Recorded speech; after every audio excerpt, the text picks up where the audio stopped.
kemudian negara juga melakukan apa yang disebut sebagai pembenaran ya.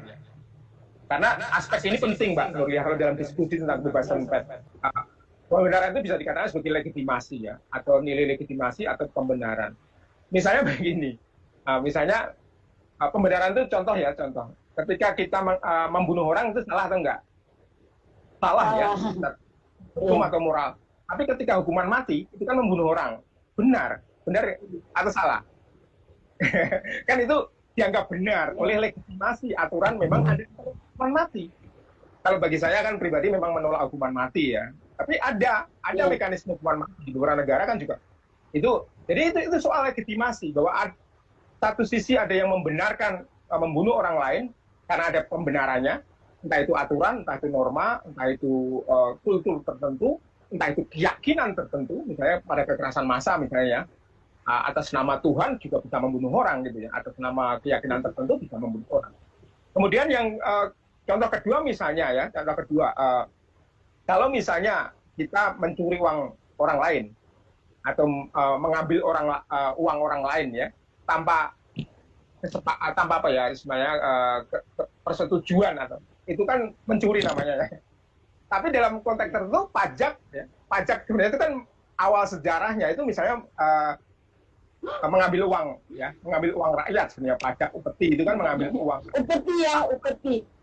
Ya upeti itu kan tanpa kehendak dan persetujuan tapi diambil atas kemudian dilegitimasi oleh aturan bahwa memang masyarakat rakyat itu tapi itu dibenarkan satu sisi mencuri tidak dibenarkan tapi mencuri uang seperti itu juga dibenarkan dalam konteks legitimasi itu. Nah bahayanya Mbak Nurliah ya di dalam konteks kekerasan jurnalis jika misalnya ya jika dua gabungan antara kekerasan struktural artinya negara tadi melakukan kerja yang sistematis, yang terstruktur, yang mempunyai infrastruktur, kebijakan dan yang lainnya, ditambah lagi ya ini kultur itu adalah kekerasan kultural yang maknanya sebenarnya nyambung dengan legitimasi tadi, dengan pembenaran tadi, bahwa ada keyakinan tertentu sehingga baik negara atau masyarakat sendiri mengiyakan, mengabsahkan bahwa tindakan kekerasan itu sudah wajar dilakukan atas nama misalnya ya aset strategis nasional, ya kan begitu di Kalimantan Timur kan, karena melindungi aset strategi nasional maka orang tanda petik ya pihak-pihak mempersekusi orang itu diperbolehkan karena dianggap orang lain itu misalnya pendemo itu akan mengganggu aset strategis nasional atas nama misalnya stabilitas, atas nama keamanan nasional seperti yang dilakukan di Papua ya, seolah-olah kebijakan itu dibenarkan karena negara melakukan itu atas kepentingan bahwa nanti kalau tidak ditutup atau akses itu diputus maka akan terjadi gelombang ketidakstabilan nasional yang akan mengganggu proses keamanan dalam masyarakat Papua. Tapi itu kan pembenaran yang juga dalam konteks bacaan tadi ya, bacaan teori tadi itu sebagai pembenaran. Padahal itu bagian kalau dibaca dalam perspektif hak asasi manusia, undang-undang pers atau misalnya undang-undang hak asasi manusia sendiri itu melanggar tadi kebebasan berpendapat, kebebasan pers. Nah kayak gitu sebenarnya nah kalau masyarakat sendiri kemudian tidak bisa membaca ini dan mendukung ya, maka kemudian kita dikepung oleh satu kekerasan struktural yang dilakukan oleh pihak-pihak yang lebih berkuasa, mempunyai segala infrastruktur tadi. Yang kedua dikepung oleh pandangan-pandangan kultural atau pandangan keyakinan yang kemudian melegitimasi itu. Dan itu yang menjadi gerak wartawan sendiri akan menjadi lebih banyak terhambat ya dalam proses itu. Itu menurut saya untuk bisa membaca itu lanskap. Baik. Saya sendiri melihat dari perspektif bagaimana wartawan memahami kode etik jurnalistik sebenarnya. Oke lah bahwa ketika era SBY Dewan Pers sudah mendapat taring ya untuk misalnya melakukan lebih dekat terhadap wartawan, kemudian melakukan sosialisasi tentang aturan-aturan dan kemudian mediasi begitu. Tetapi dan kemudian ada ujian kompetensi bagi para wartawan ya, baik pemula kemudian juga wartawan yang tingkat ininya atas gitu, di posisi elitnya begitu. Tetapi ada beberapa juga yang menjadi pemicu terjadinya kekerasan itu sangat sangat terkait dengan ketidakpahaman pada kode etik. Banyak juga wartawan yang tidak membaca ya bagaimana mereka seharusnya ketika datang ke narasumber memperkenalkan diri, kemudian memberikan ininya kartu persnya, memberikan menjelaskan bahwa mereka akan melakukan peliputan ini dan lain sebagainya begitu. Nah, kekerasan terjadi itu biasanya tidak melalui tahapan-tahapan yang sesuai standar operasional prosedur dalam kode etik dan undang-undang pers. Nah, persoalan pula yang terjadi ketika ada sengketa pers, ya, dan ketika ada ya biasanya penguasa-penguasa ya yang paling sering menggunakan pasal-pasal karet ya, atau undang-undang ITE yang banyak pasal-pasal karetnya itu yang membuat yang membuat mereka semakin mudah untuk melakukan pelaporan kepada tulisan atau apa yang sudah ditulis oleh media atau wartawan. Padahal tetapi tidak mau menggunakan sesuai undang-undang pers bahwa mereka gunakan hak jawab gitu. Yeah. Hak jawabnya ketika merasa ada berita-berita yang mereka tidak setuju atau menyinggung atau tidak benar terhadap yang ditulis oleh wartawan itu proses-proses mediasi, proses-proses hak jawab itu harusnya dilakukan, Pak Pujan. Dan kemudian ya itu juga akhirnya terjadilah kekerasan terhadap para wartawan, para jurnalis dan media, kemudian dibungkam untuk tidak bisa terlalu kritis atau menggunakan cara-cara yang lebih halus mendekati dengan advertorial misalnya, atau mendekati para pimpinan-pimpinan redaksinya. Tolong dong anak buahnya jangan di sini, di desk ini, jangan di pemerintah kota, jangan di pemerintah provinsi, tolong dipindahkan kemana gitu. Jangan di sini. Nah itu pendekatan-pendekatan itu yang juga saya pikir itu bentuk dari kekerasan bagi wartawan, karena mereka harus ya meskipun memang wartawan harus siap ditempatkan di desk manapun, tetapi ketika itu terjadi secara tiba-tiba kan akan menjadi pertanyaan begitu. Ya. Kedengaran ya apa yang saya sampaikan? Iya. Kedengar suaranya keras ya.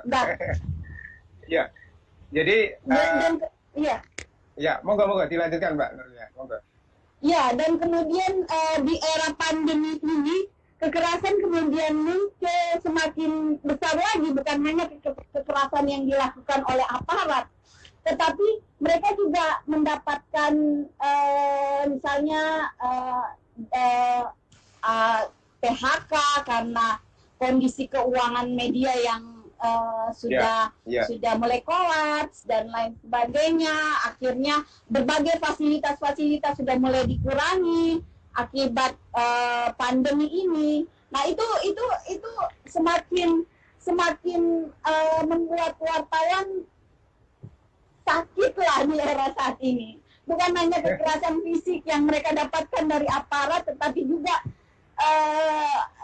ini perusahaan medianya juga begitu. Ya, nah lebih luas di dalam memotret ini tentu kita akan ketemu ya, atau kita bicara soal Mbak Nurlia ya, soal ekosistem jurnalisme ya. Artinya gini, artinya premisnya begini kan, sejauh kemudian kekerasan itu sering muncul ya dalam fenomena terkait jurnalis, maka sebenarnya ada ekosistem yang kita sudah baca bermasalah. Terutama memang ekosistem itu adalah salah satunya adalah konteks politik demokratisasi itu ya. Ya, Itu salah tak bisa satunya. lepas Tentu dari itu, situ. ya, Iya. itu salah satunya. Yang lain, ekosistem jurnalis dalam konteks kita bicara ideal tadi ya, kita bicara ideal adalah satu sisi juga adalah konteks ini. Hari ini jurnalis tidak bisa lepas dengan perusahaan pers ya, yang kita bicara dalam konteks perusahaan itu institusi pers ya. Lagi-lagi kalau kita mau refleksi memang kekerasan kepada jurnalis, terutama misalnya riset yang kemarin Mbak Nurliah sudah soundingkan ya, terutama juga saya kemudian cek riset itu terhadap kekerasan pelecehan dan kekerasan terhadap perempuan dalam era pandemi dan terutama terkait dengan para wartawan perempuan. Itu saya kemudian kaji itu, melihat itu tidak hanya dilakukan oleh misalnya narasumber atau pihak-pihak luar ya, terutama bisa misalnya kepolisian atau juga misalnya pejabat atau juga narasumber-narasumber yang ingin dituju dalam pemberitaan itu. Tetapi juga dilakukan oleh para pemilik media, para atasan mereka sendiri. Dan itu banyak juga catatan itu mungkin ada di urutan ketiga atau keberapa itu. Jadi saya melihat dalam risetnya Aji juga ya.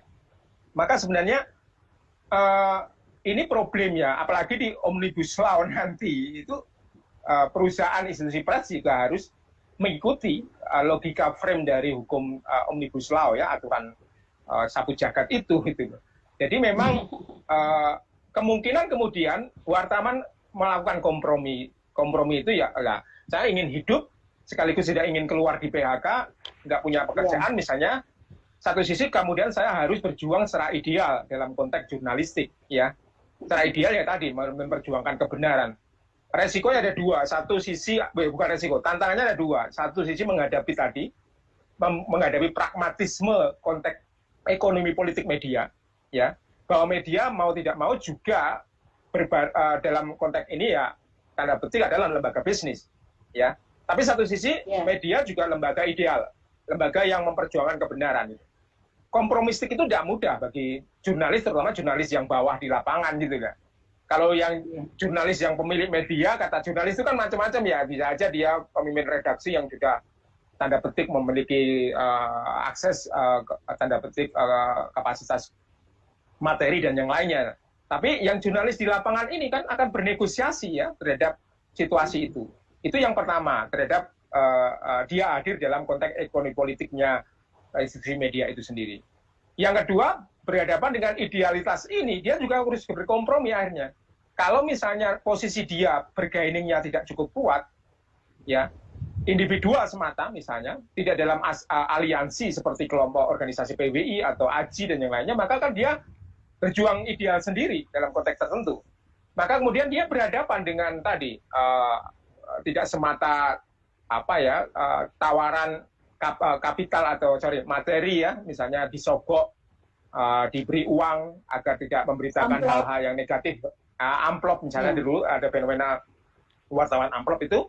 Tapi juga sampai pada teror dan ancaman, ya. Kalau dia kemudian berkompromi bahwa nasibku begini ya, saya lurus saja. Lurus saja ini bukan berarti tidak ya ideal, tapi tidak seideal bayangan kita memperjuangkan aspek kebenaran, bahkan sampai konteks tertentu ya bisa memberikan aspek kekritisan dalam konteks kerja-kerja jurnalis. Mereka ya bekerja biasa aja akhirnya gitu. Itu bekerja. Nah ini yang sebenarnya tujuan utama dari satu sistem ya Mbak Nurliah. Jadi inilah tujuan utama ketika pihak-pihak atau orang-orang yang sebenarnya punya posisi penting di dalam konteks pilar demokratisasi, kemudian harus dipaksa oleh situasi, oleh dalam kondisi internal kelembagaannya sampai pada tantangan luarnya, kemudian dia berkompromi. Kalau sudah berkompromi ya tidak ada lagi kita sebut wartawan-wartawan jurnalis kritis nantinya.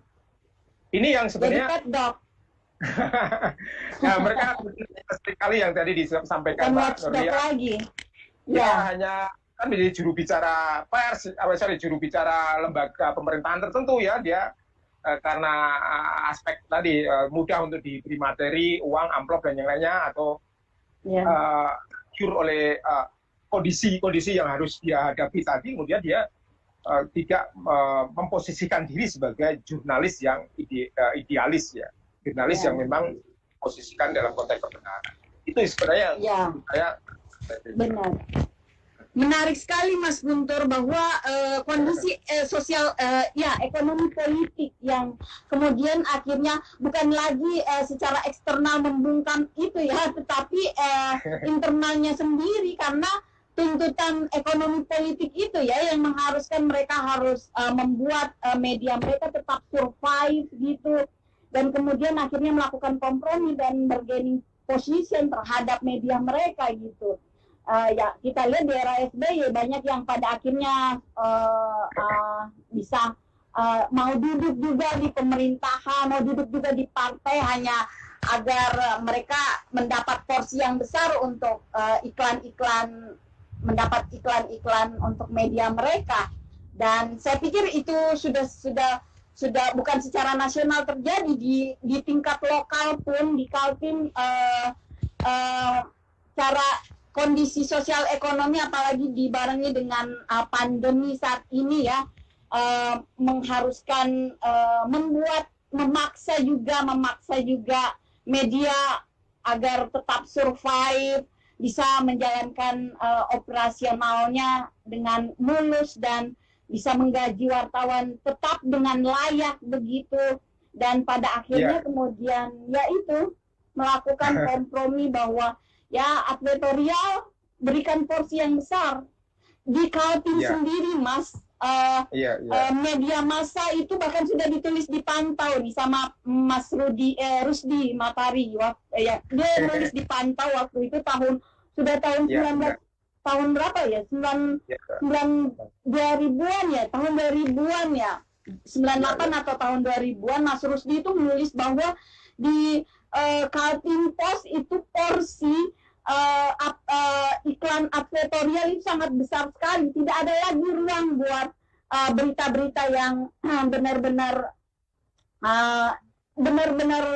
diperuntukkan buat masyarakat. Semua adalah berita-berita press release. Yang kemudian juga para wartawan di sini, para wartawan ketika itu juga menuntut pembagian. Lo jangan hanya mereka melakukan ini demonstrasi ke pemerintah provinsi. Lo kami minta bagian juga dong. Masa hanya Kaltim Post yang dapat begitu katanya. Mereka ya pada akhirnya kompromi itu kemudian terjadi. Fenomenanya yang sudah terjadi tahun 2000-an, 98-an itu pada akhirnya akan memuncak di era pandemi yang secara ekonomi politik mengharuskan mereka menempatkan mereka pada bencana juga, bencana ekonomi yang sebenarnya saat ini yang memaksa juga pada akhirnya mereka harus melakukan ini ya, kompromi untuk tetap survive. Ya, benar Mbak Nurlia ya. Ya. Contoh yang sederhana, saya beberapa kali kan ya saya sering menulis di media, terutama di opini sebenarnya karena bagian dari cara untuk melatih kewarasan dan juga memberikan satu pesan misalnya kritik tertentu itu kan masyarakat kan diberi tempat di salah satunya kan di opini satu-satunya. Iya. Yang diliput. Itu pun kalau dipilih-pilih bahwa kasus itu cukup menjadi masuk dalam aspek pemberitaan atau tidak. Tapi kalau enggak kan ya enggak diliput. Tapi hanya opini. Nah, jadi opini itu sekarang karena kondisi ini, ya saya tidak menyalahkan keseluruhan dari lembaga institusi media misalnya ya. Tetapi kebijakan hari ini kan banyak opini tidak lagi pertama memberikan kontribusi misalnya ruang fee terhadap para penulis. Gitu. Tetapi juga tidak hanya itu sebenarnya, bahwa karena sudah terdesak secara ekonomi, maka antriannya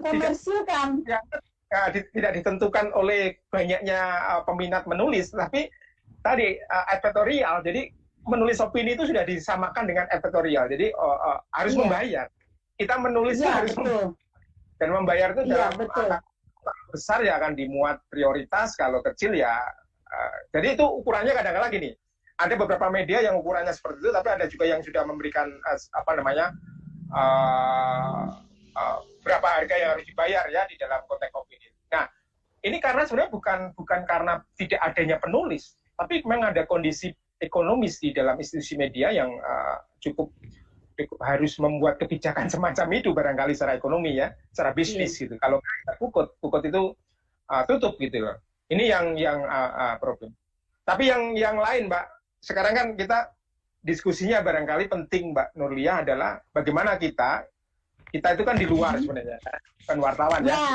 Benar, betul. Iya. Memberi solusi ya. Nah, kalau saya akademisi atau orang awam banyak lah yang di luar dari jurnalis adalah jangan biarkan jurnalis berjuang sendirian. Karena gini, namanya ekosistem media atau ekosistem jurnalisme atau jurnalistik yang kita bincangkan ini adalah satu ekosistem yang satu kaki, satu dimensi itu rapuh, maka akan berpengaruh terhadap yang lainnya. Satu hal misalnya, ya, contoh, jika terjadi kekerasan terhadap wartawan, yang terjadi banyak demonstrasi atau banyak unjuk rasa atau banyak tuntutan-tuntutan itu yang melakukan adalah asosiasi atau kelompok-kelompok mereka sendiri dalam konteks sektoral jurnalis gitu. Dan respon terhadap mobilisasi orang, masyarakat awam itu kecil sekali. Jadi kalau misalnya kalau dalam konteks gerakan itu namanya sektoral ya. Jadi kalau misalnya teman seorang jurnalis kena masalah seperti Nur Hadi kemarin ya, itu yang aksi kalau lihat di dalam pemberitaan ya orang-orang teman-temannya sendiri lah. Padahal sebenarnya apa yang ditimpa atau apa yang menimpa Nur Hadi itu menimpa masyarakat. Karena apa? Hak masyarakat sendiri terhadap informasi yang benar itu sudah dilanggar, benar nggak?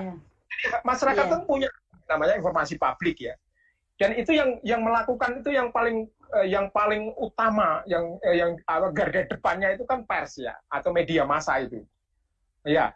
Nah, tapi media massa sudah apa ya, katakanlah tanda petik kasus-kasus kekerasan itu sudah dibentengi dengan tadi kekerasan, teror, bahkan persekusi gitu.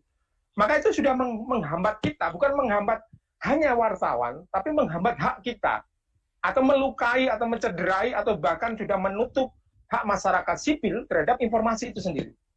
Maka sebenarnya solidaritas, mobilisasi ataupun dukungan, bahkan gerakan dalam tanda petik itu harus melibatkan memang kita sebagai semua masyarakat sipil ini untuk bergerak ya, untuk bergerak. Nah, cuma problem yang bukan problem apa ya, situasi yang sering terjadi bahwa seolah-olah itu tidak ada kaitannya itu, menghubungkan logik berpikir bahwa keadaan persekusi kekerasan jurnalis itu sebenarnya persekusi terhadap masyarakat. Itu kan logik berpikir yang butuh analisis ya, butuh apa ya, hal-hal yang perlu diperjelaskan kepada masyarakat. Tapi ini kan apa ya, mungkin bagi saya hari ini tantangannya di situ. Mungkin kalau saya agak refleksi saya adalah memang itu minim dilakukan juga ya dalam konteks gerak. Bagi saya kasus jurnalis, kekerasan jurnalis itu adalah kasus kekerasan terhadap kita sebagai society. Kita berhadapan dengan situasi yang terancam. Misalnya, kalau wartawan itu semua sudah tunduk pada kekuasaan, sudah tunduk pada persekusi, sudah tidak lagi misalnya melakukan kerja-kerja idealis sebagai seorang wartawan, maka kita akan terancam. Jelas itu akan terancam. Seperti apa? Seperti misalnya kasus Orde Baru dulu gitu loh. Ya. Ketika suara-suara pers itu terbungkam ya, dan tak bersuara karena begitu luasnya kekuasaan Orde Baru pada waktu itu, masyarakat kan terancam.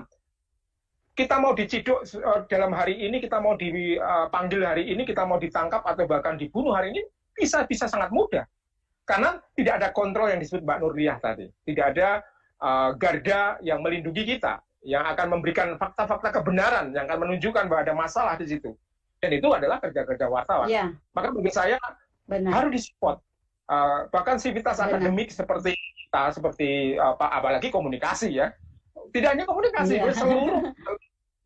seluruh entitas sosial ya, termasuk masyarakat sipil, gerakan yang lainnya memang harus mensupport itu, tidak hanya menjadi bagian dari persoalan mereka kerja jurnalis, tapi juga menjadi persoalan yang serius bagi masyarakat.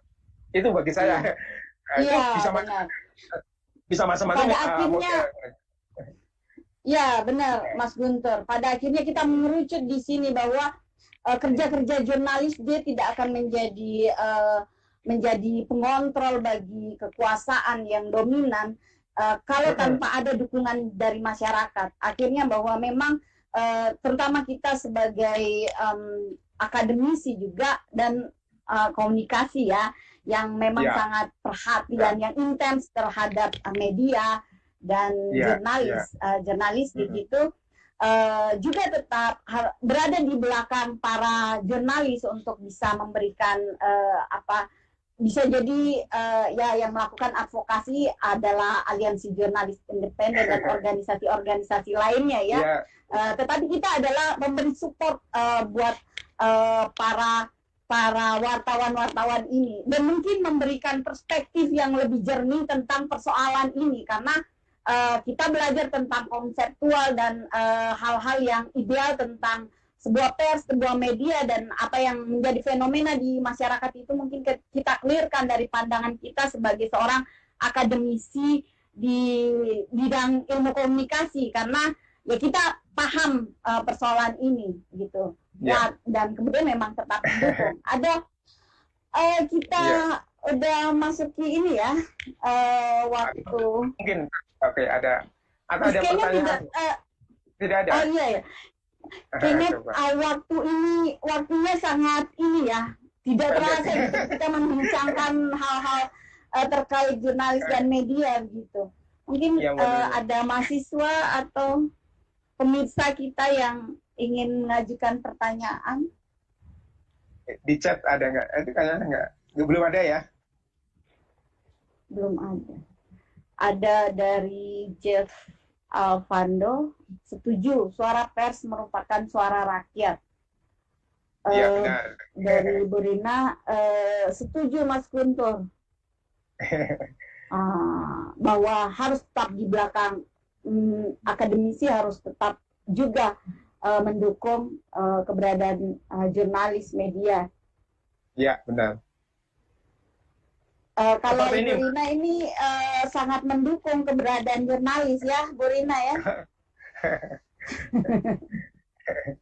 Papanya Davin, ketua AJI, pemimpin redaksi. Ya jadi gini, saya nambahin dikit Mbak Nurliah ya. Iya. Misalnya gini, konsep yang kadang-kala harus dibumikan dan direlasikan dalam logik berpikir yang orang itu paham ya. Misalnya literasi media ya. Mengapa orang didorong masyarakat itu literasi media, bahkan literasi jurnalistik sebenarnya ya. Jadi paham benar, masyarakat itu harus paham kerja jurnalistik yang benar. Gitu. Artinya ada ideal, ada konteks yang bahwa kerja-kerja jurnalis itu kerja yang mulia, ya, bahwa ada penyimpangan tadi yang disebut ada misalnya wartawan bodong kayak wartawan amplop kayak atau wartawan pesanan atau hanya jurkam saja misalnya gitu ya, itu banyak juga. Tetapi kerja secara hakikatnya kerja jurnalis itu kerja mulia karena kerja memperjuangkan kabar kebenaran. Nah, kerja kenabian katanya. Literasi ya, ketika literasi terhadap media atau literasi terhadap kerja jurnalis itu baik, yang ada di masyarakat ini literasinya baik, maka sebenarnya dia bisa mensupport ya. Artinya kalau terjadi kasus-kasus katakanlah persekusi atau kekerasan terhadap jurnalis atau bahkan ancaman terhadap jurnalisme media pers itu sendiri ya, itu maka masyarakat itu tergerak ya, langsung tergerak. Baik support itu bisa ada dalam dunia digital sekarang, netizen bisa aja mensupport itu melalui dukungan-dukungan ya, melalui banyak sekali ruang-ruang yang bisa dimaksimalkan. Tetapi juga bahwa kita tidak terjebak pada kalkulasi-kalkulasi politik yang kayaknya meletakkan kontestasi seolah. Misalnya dalam kasus dulu sebelum saya ingat itu waktu ketika ada seolah-olah ada berhadapan kekuatan Jokowi dengan oposisi ya, kemudian representasi medianya itu adalah TV One ya, dengan Metro misalnya gitu. Itu sudah sebenarnya dalam konteks literasi media itu sudah nggak baik. Karena kita sudah diajak tidak lagi meletakkan pada koridor jurnalisme, tetapi pada koridor politik. Jadi kayak dukung-mendukung gitu. Padahal kita nggak boleh ad hominem di dalam melihat kasus per kasus ya. Misalnya gini, apakah benar bahwa semua kerja-kerja jurnalis yang dilakukan oleh TV One dan grup media grupnya semua itu adalah mendukung dari apa yang dilakukan kelompok kepentingan politiknya Abu Rizal Bakri misalnya gitu? Nggak tentu gitu. Ada banyak teman saya yang kerja-kerja di katakanlah di media grupnya kelompok-kelompok itu melakukan juga kerja-kerja jurnalis yang benar. Jadi nggak ad hominem gitu, wah karena saya pendukung Metro maka segala berita yang dilakukan oleh itu nggak saya percaya. Nah, itu udah ad hominem. Padahal kerja jurnalis di dalam moralitas jurnalis misalnya itu kan sebenarnya berdiri atas nama fakta kebenaran, bukan dukungan politik. Itu kan persoalan. Bahwa kemudian fakta kebenaran itu mendukung politik itu tidak dari kepentingan dia, bukan tujuan dari jurnalis. Kerja jurnalis itu yang mengamalkan sesuai realitas kebenaran fakta itu.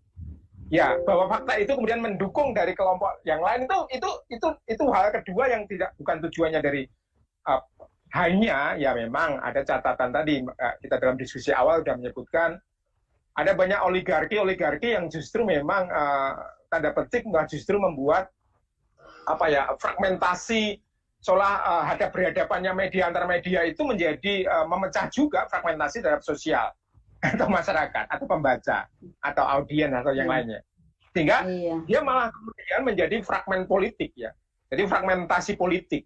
Maka cebong itu ya Metro, kemudian kampret itu TV One. Aduh, kalau sudah begitu maka sebenarnya perjuangan terhadap proses objektivitas independensi media akan sangat susah kalau masyarakat sendiri juga terbelah gitu.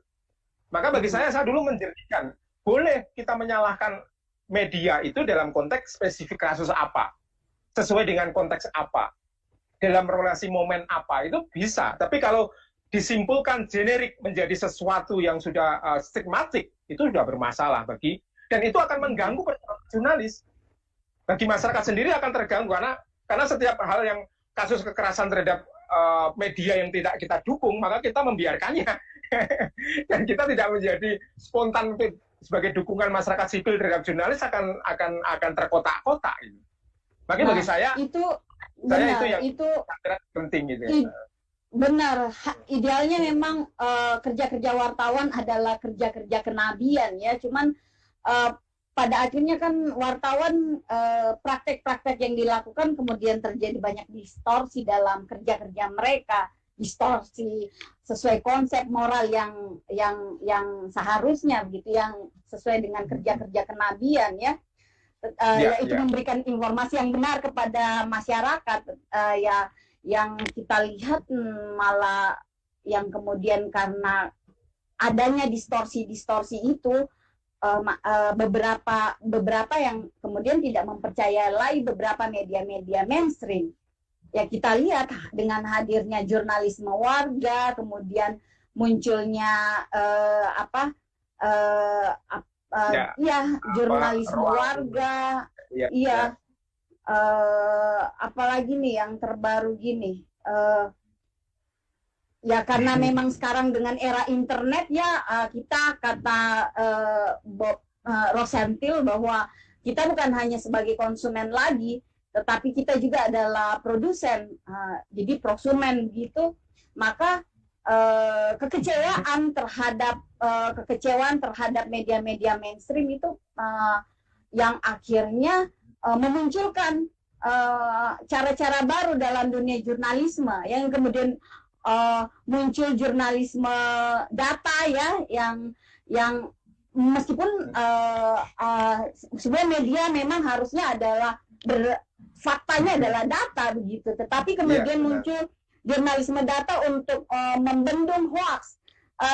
Bagus dengan kondisi hoax, adanya buzzer dan lain sebagainya ini kemudian membuat pemerhati media mengulik kembali bagaimana media itu kerja-kerja media itu dilakukan yang kemudian mereka melakukan perbaruan-perbaruan terkait kerja-kerja wartawan. Salah satunya dengan jurnalisme data itu yang sudah mulai kembali dikembangkan ya oleh Tirto.id, Kata Data, di mana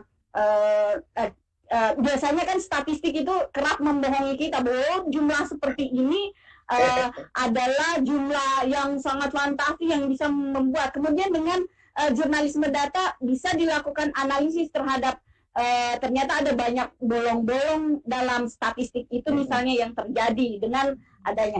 Dan kerja-kerja ini dengan meskipun ada distorsi, tetapi kemudian memunculkan kerja-kerja yang baru yang semakin memperkuat jurnalisme itu sendiri di dunia pers, di dunia wartawan, di dunia prosedur pendistribusian berita dan pengerjaan beritanya begitu. Iya, benar. Iya. Memang sih memunculkan berbagai kekecewaan dari masyarakat bahwa berita-berita itu kenapa sih lebih banyak memunculkan para pejabat-pejabat dan orang-orang yang memiliki kapital besar begitu. Suara masyarakat mana? Kami tidak diberikan ruang untuk bersuara, untuk menyuarakan hak saya.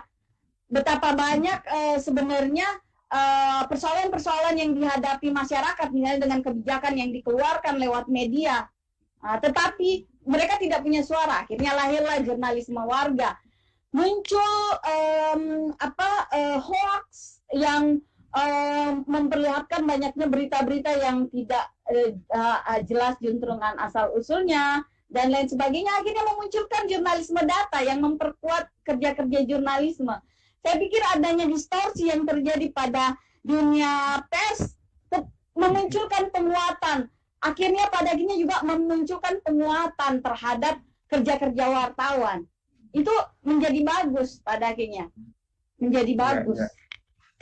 Itu peluang ya. Menurut saya itu memang dalam era digital dan era ruang-ruang yang dimungkinkan bisa dimaksimalkan, maka kerja-kerja jurnalisme data, kemudian investigasi reporting yang juga bisa dilakukan dalam konteks lebih luas itu bisa dilakukan. Hanya saja memang ini kan berhadapan dengan mainstream media, berhadapan dengan situasi ekonomi politik di mana kemudian institusi media nggak lepas ke dalam nafas bisnisnya gitu ya. Sehingga yang terjadi itu akan juga tanda petik secara psikologis akan memaksa para jurnalis mengikuti logika digital itu ya, logika viral, kecepatan, berita yang harus up to date cepat itu. Dulu satu hari kemudian bisa kita tidur, satu hari kemudian kita kerja.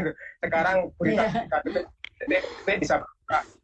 Nah, percepatan itu, percepatan, logika kecepatan dan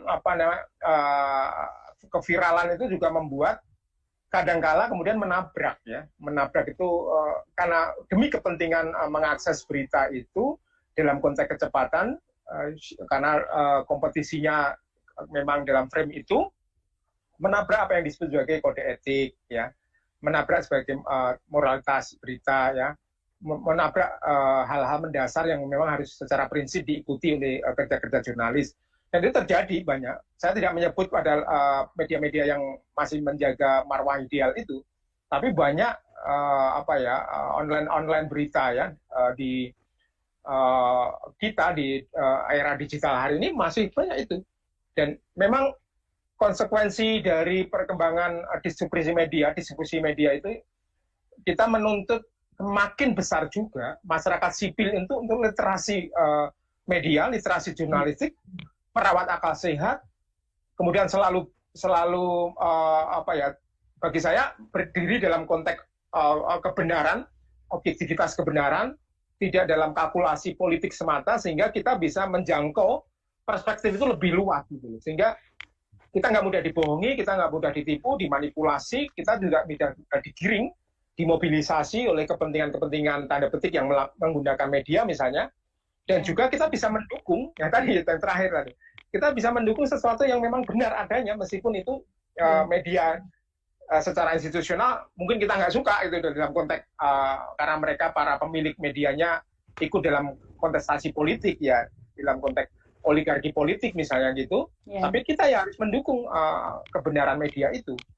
Dan itu yang bagi saya mungkin tema yang lain yang menarik kita diskusikan nanti ya, soal misalnya tantangan jurnalis dalam konteks digitalisasi ya.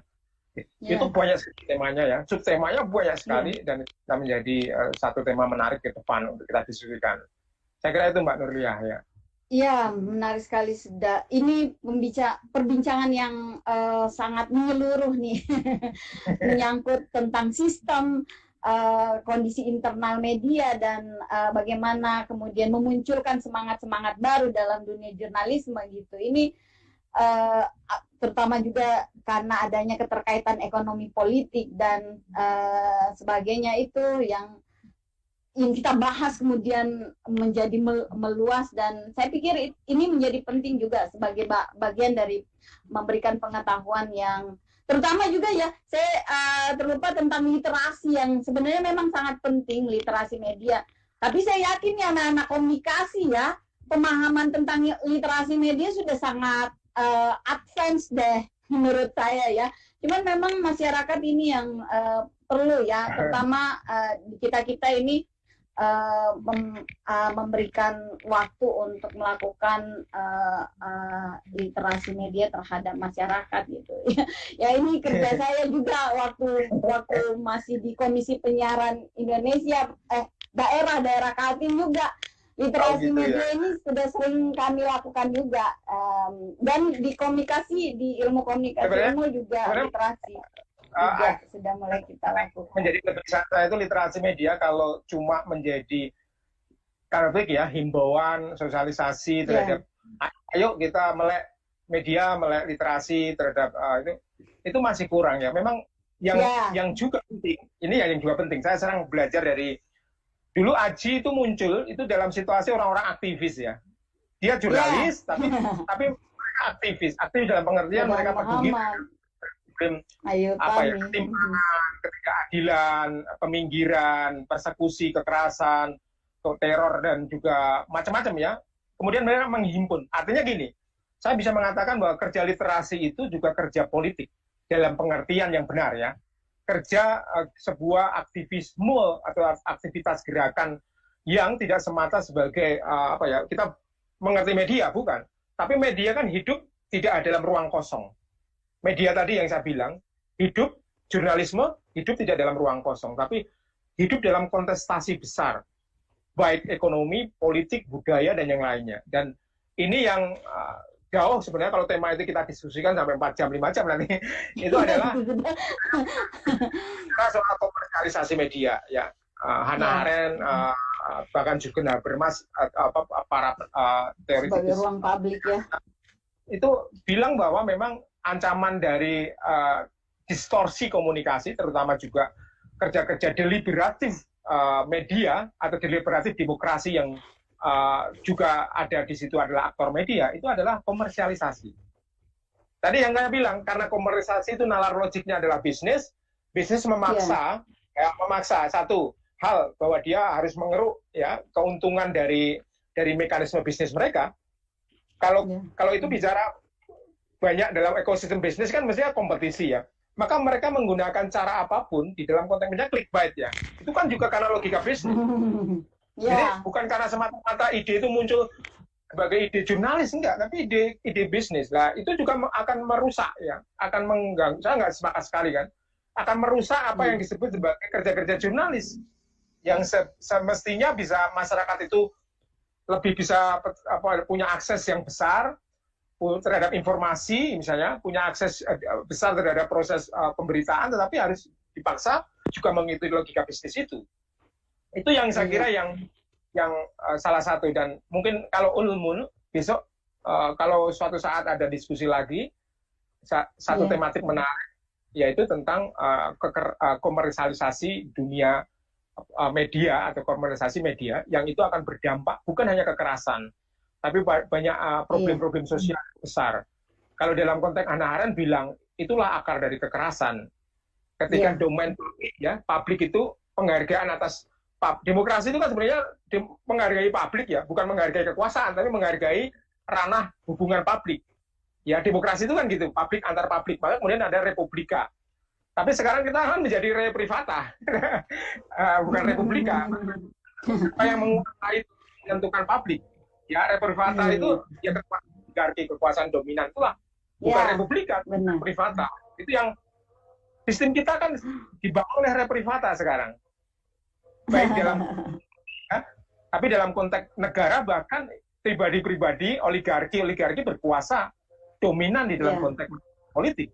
Dan itu reprivata, karena kepentingan mereka kepentingan bisnis mereka, bukan kepentingan publik secara umum. Gitu. Ya gitu, saya kira itu Mbak. Dan itu tema menarik. Ada yang bertanya nih Mas. Oke. Dari Mbak Prabawati Reni ya. Wartawan sekarang juga dituntut untuk multitasking di era konvergensi hari ini. Apakah ini juga bisa dikategorikan sebagai kekerasan terhadap jurnalis? Gimana nih Mas Guntur? Ya, dengan era multitasking. Multitasking. Kalau kita belajar genealoginya, genealogi itu artinya kita susuri sejarah. Kenapa kemudian ada konsep itu ya? Kalau dalam wacana itu kan ada genealogi wacana Foucauldian, itu kan memberi ajaran kita bagaimana wacana multitasking sendiri, bukan tekniknya ya, tapi multitasking sebagai sebuah diskursus itu muncul. Itu kan berbarengan dengan ketika ada tantangan-tantangan diskusi ya soal kapitalisme ya, soal bisnis tadi, soal komersialisasi.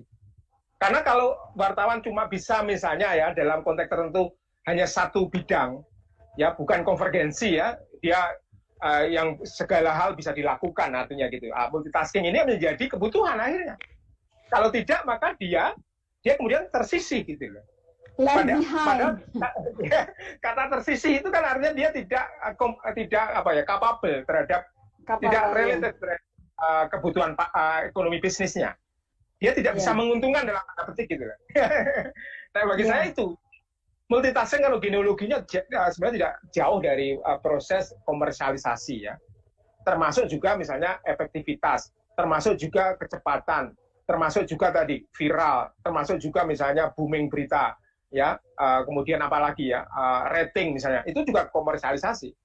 Tapi menjadi seolah-olah itu difahami sebagai diskursus yang tanda petik tidak punya nilai komersial gitu. Seolah-olah itu memang benar bahwa kita sekarang harus multitasking, harus semuanya bisa bergerak dengan istilahnya bisa bertahan kalau kamu punya multitasking gitu lah istilahnya.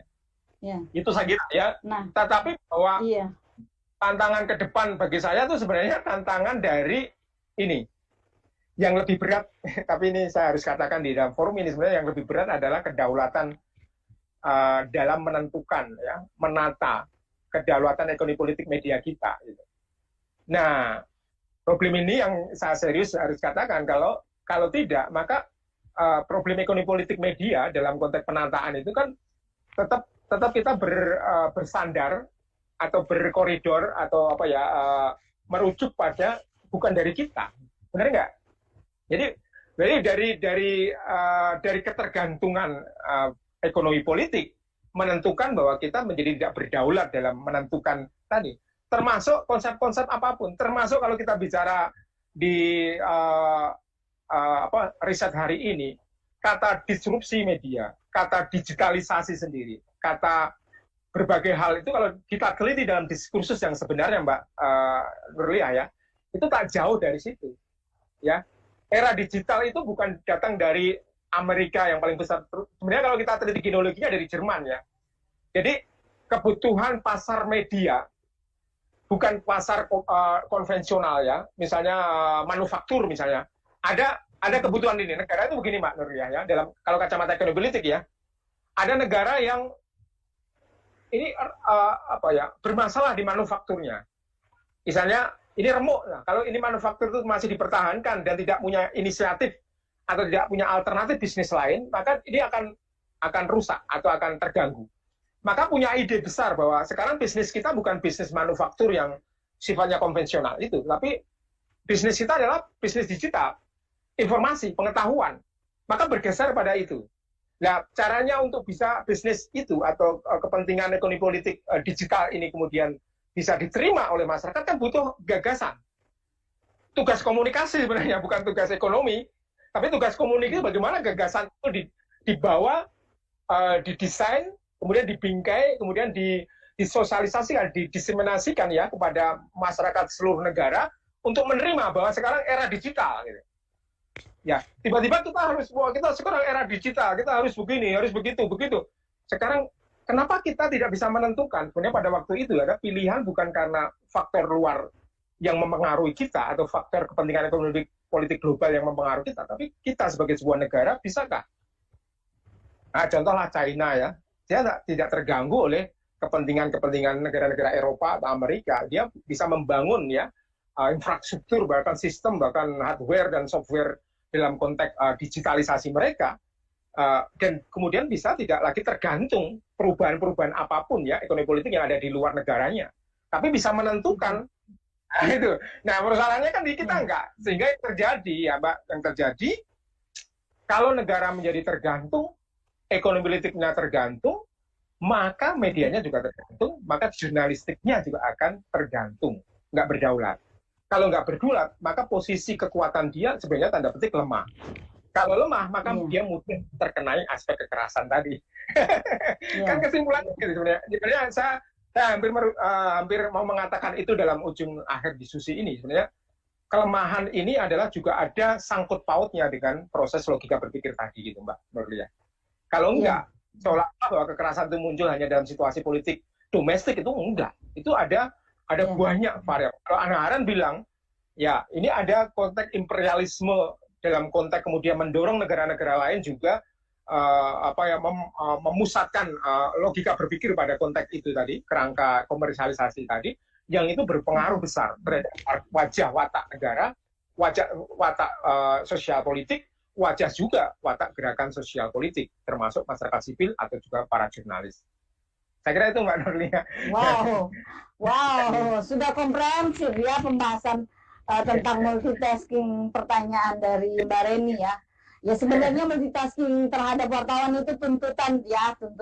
Saya sendiri mengkategorikan multitasking di era saat ini ya, era digital, konvergensi saat ini, wartawan dituntut untuk bisa mengetahui, mengerjakan dengan berbagai hal gitu. Seperti ini nih.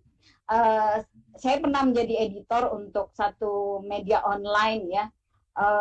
Wartawannya mengikuti pelatihan jurnalisme data gitu. Bu, saya tidak mau mengerjakan ini. Saya tidak mau mengerjakan desain. Ya, saya kan wartawan aja, meliput, kerja desain kan untuk ini aja, untuk desain layouternya gitu. Nah, saya bilang ya jurnalisme data otomatis kita juga akan menjadi desain di situ karena kita akan menggunakan aplikasi untuk ketika konten itu kita isi, itu kita sudah membersihkan data-data yang ada, spreadsheet yang ada, kemudian kita mau visualkan, ya otomatis wartawan yang mengerjakan itu juga harus bekerja sebagai desain di situ karena aplikasi itu mengharuskan memang ketika konten sudah dibuat, dibersihkan, kemudian divisualkan, ya sudah langsung muncul deh visualnya yang sudah terdesain begitu. Nah, ya memang tuntutan, karena kalau ya tidak mengikuti perkembangan yang memang terjadi, ya behind lah, ya ketinggalan gitu. Akan menjadi kayak ada beberapa ya dosen-dosen yang belum yang ya maaf ya ada beberapa ya yang karena mungkin tidak mau belajar seperti saya tadi, tidak terlalu paham penggunaan TikTok, tidak paham penggunaan live, seringnya cuma posting Instagram saja, akhirnya posting foto di Instagram saja. Ketika live itu saya tidak paham gimana men-tag orang ini, ternyata setelah ini saya jadi paham gitu. Ini proses belajar yang menuntut juga untuk belajar begitu, menuntut di era saat ini untuk belajar dan memanfaatkan teknologi, karena tuntutan di era konvergensi Mbak Reni. Wartawan harus kerja multitasking. Kita sebagai dosen, terutama dosen komunikasi, ya harus paham yang beginian. Oke, Benar. kayaknya udah Ya. habis waktunya Ini tuh ya. Kak. Ini. Dia sudah jam, kalau di sini jam 3.41 Mas, Oh, menjelang iya, iya. jam 4. Oke, Ah, oke. Nah, nggak apa-apa. Ini bisa diakhiri atau masih mau lanjut? iya. Wah, kita harus akhiri ini. Jangan berakhir. Ini perbincangan yang asik banget. Saya Iya, sangat iya. sangat sangat memberikan wawasan dengan pandangan-pandangan yang diberikan oleh Mas Guntur, memberikan perspektif yang lebih luas tentang ekonomi politik, literasi, dan kemudian akar kekerasan dan Iya. berbagai dengan turunan-turunannya yang lain. Itu sangat memberikan perspektif bagi saya, dan saya yakin juga bagi Iya. para pemirsa kita yang hadir. Rugi banget nggak hadir, ada Mas Guntur loh. Baik, terima kasih Mas Guntur, Oke. terima kasih teman-teman Wikom UMBY yang bisa memberikan fasilitas dan Iya. bisa akhirnya kita bisa berdiskusi, berinteraksi bersama gitu, saling apa ya, berkolaborasi di dunia pendidikan, di dunia keilmuan. Ini sangat satu hal yang penting. Maksudnya teknologi yang kita gunakan ini menjadi memberikan makna yang sangat bagus sekali, karena memberikan manfaat untuk kita berbagi terhadap ilmu, yang berbagi ilmu ya, berdiskusi tentang ilmu ini sangat penting banget. Disinilah ilmu komunikasi ya, mengambil apa ya, makna-makna terhadap teknologi komunikasi gitu, memberikan makna pada teknologi komunikasi. Disinilah. Iya. Baik, terima kasih. Oke, Mbak Nurlia Mas juga. Guntur, terima kasih untuk kita semua. Terima kasih. Di Kalimantan Timur, di Unmul ya.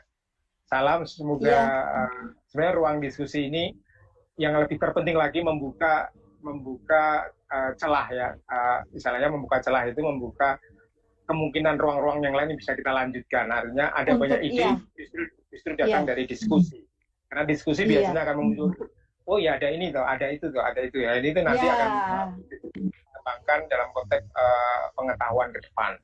Itu saya kira yang saya tertarik dengan ide Mas yang mengusulkan bahwa Mas Guntur, bahwa kita menarik untuk membahas lagi tentang komersialisasi media sehingga kekerasan kemudian terjadi dan lain sebagainya. Ya, nanti kita bisa tahu genealoginya, sehingga sebenarnya watak dari kekerasan yang ada di Indonesia, terutama yang menimpa jurnalis itu tak jauh dari itu ya, logik genealogi berpikir semacam itu. Jadi itu yang memang harus dikupas ya, sehingga kita bisa juga menjadi cara untuk menjelaskan. Kalau cara-cara penjelasannya hanya normatif ya, normatif itu ya semata apa yang ada di depan kita, maka itu nanti mungkin tidak cukup dalam ya di dalam konteks diskusi. Saya kira itu Mbak Nurlia, makasih ya. Ya, terima kasih. Terima kasih juga untuk para panitia dari UMBY. Mas Johantan juga yang memberikan fasilitas sebagai panitia, ketua panitia. Terima kasih atas diskusi hari ini. Terima kasih Mas Guntur yang bisa memberikan perspektif yang sangat luas. Terima kasih semuanya. Sampai jumpa. Coba ditutup, nggak apa-apa. Oke. Iya, baik.